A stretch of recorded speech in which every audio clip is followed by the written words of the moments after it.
Hello everybody, it's Peter the Rock. I'm at the HS2 crossing the Grand Union Canal site. It's Friday the 19th of April. It's my third close-up video, and I'm looking at the viaduct from the south side this time, but to give a different perspective on it. It's being run by a line working in partnership with HS2. I don't know who a line are. They seem to be doing a good job. You can just about see the curvature of the piers going away to the left from here. It's not that clear, I must admit, but you know, it's amazingly complicated because having looked at the Q-Master videos, which are very, very good, looking at things from a bird's eye view, it seems as if this curve across the Colne Valley is not uniform. There's sort of straight bits and curved bits, from what I can make out, which means that the radius of 3 miles might be the overall average of the curve, which complicates things a little bit. And if there's a curved bit and then a straight bit, if you are experiencing any centrifugal force, folks, people in the future, don't worry too much, because it'll only last a few seconds, then there'll be a straight bit, and then there'll be a curved bit again. That's my theory. So if you're having a cup of tea, you might need to tilt it ever so slightly to the right if you're coming from London, or to the left if you're coming from Birmingham. They probably won't tell you that when you get your ticket. They might even have a sort of get-out clause on the ticket. No responsibility will be taken for any spilled beverage when you're crossing the Colne River Valley. Please do not feed the ducks. This is by order of the management. That may well not happen.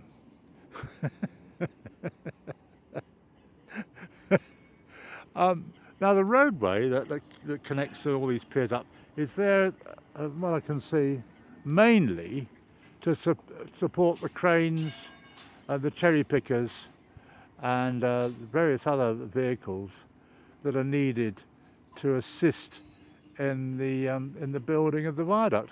One good thing about this particular view is this bit of pier here, straight ahead of me. You can see it's quite narrow, and it's got the familiar yellow support mechanism above it with a familiar SLB2, I think that is, or it might be Z, written on it, and no one has written in the comments what that could possibly stand for, which is fine, because of course it gives me a chance to say I just don't know.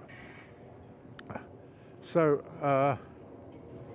it looks like at the current rate of progress, I mean, they've sort of got, I don't know, 2 or 3 spans in a month. Another 6 months should complete the visible site of this viaduct, but that's a very rough estimate. Sorry about that. One interesting thing is, just below my feet, this is an old fishing point. That looks very much like a railway sleeper to me, and you will find railway sleepers all over the place that have been discarded or used for other purposes, which is great. A bit of recycling is great. So there we are. Now, when places like Wembley Stadium were built, they had to sort of obviously excavate enormous amounts of aggregate, and that's why there are lakes around Ruislip. And when the old Wembley Stadium was demolished, they had to do stuff with all the rubble, and they made 4 hills, I think, just south of the A40, somewhere near Northolt. You can go up these hills, they're very nice. But of course, concrete's a different kettle of fish, and a great deal of sand involved, and cement, and they are assembled and built near here, I think, near Harefield anyway, and we are near Harefield. But and they, you know, some of them weigh 140 tons, but I reckon this one here, which is at right angles, it's resting, just resting at right angles, ready for its installation. I reckon that's no more than about 10 or 15 tons. I could be wrong. I think that's probably the best job, is to drive a vehicle up and down, because you don't need a head for heights. You just and you have plenty of variety. Now over there in the distance is the Harville Road, and you can see some traffic just about. I will magnify the view, see if that makes any difference. That's 8 times. That's where I was about half an hour ago on the U9 bus. Of course, as luck would have it, there is no traffic, and my hand is a bit shaky because it's quite a distance away, but you can just about see the traffic. I suppose sooner or later HS2 will intersect with the Harville Road. I would say that's going to be in 6 months' time. Whoops. But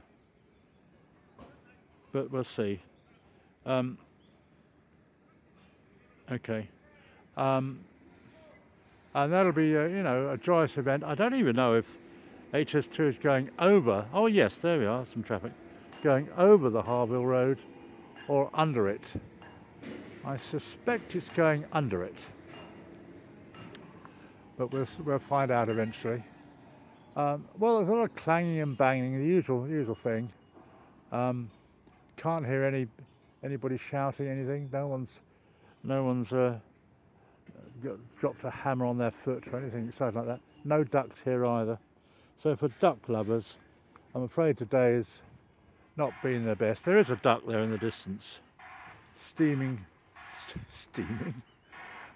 paddling. What do ducks do? Swimming away from HS2, which probably gives me a clue that there's not much more going to happen. So there we are. This little spot for fishermen is a bit lower than the roadway.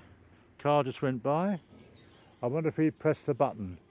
That would have been interesting. Perhaps he doesn't notice that he'd got 3 seconds before it changed again. Perhaps he didn't care. Who knows? I just don't know. So, here we are.